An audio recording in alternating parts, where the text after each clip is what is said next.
નમસ્કાર દોસ્તો, વેલાવાળા શાકભાજીના પાકો જેવા કે દૂધી, તુરિયા, ગલકા, કારેલા એ સિવાય તરબૂચ અને ટેટીના પાકોમાં એક અગત્યની અને સૌથી વધુ નુકસાન કરતી જીવાત આવે છે, જેનું નામ છે મેલન ફ્લાય.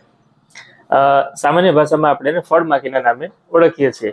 આ મેલન ફ્લાય, જેનું વૈજ્ઞાનિક નામ છે બ્લેક્ટોસેરા ક્યુકુર્બિટિસ, આ ફળમાખી વેલાવાળા શાકભાજીના પાકોમાં ફળની ઉપરની સપાટી પર પોતાના વિશિષ્ટ અંગ ઓવિપોઝિટર દ્વારા કાઢું પાડી અને ફળની અંદરની બાજુએ પોતાના ઈંડાઓ મૂકી દેતું હોય છે.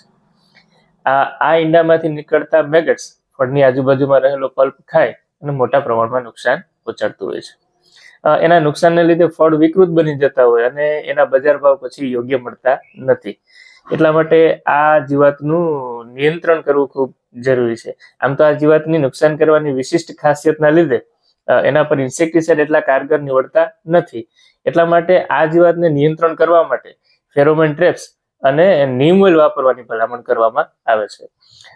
આ જીવાતને નિયંત્રણ કરવા માટે ખાસ ક્યુલ્યુર નામે બજારમાં ફેરોમેન ટ્રેપ્સ મળે છે, જેને પ્રતિ વીઘા દીઠ 5 થી 7 મુજબ ગોઠવી દેવાથી આ ફળમાખીના નર એની અંદર પકડાઈ જતા હોય અને એનું વસ્તી નિયંત્રણ થતું હોય છે.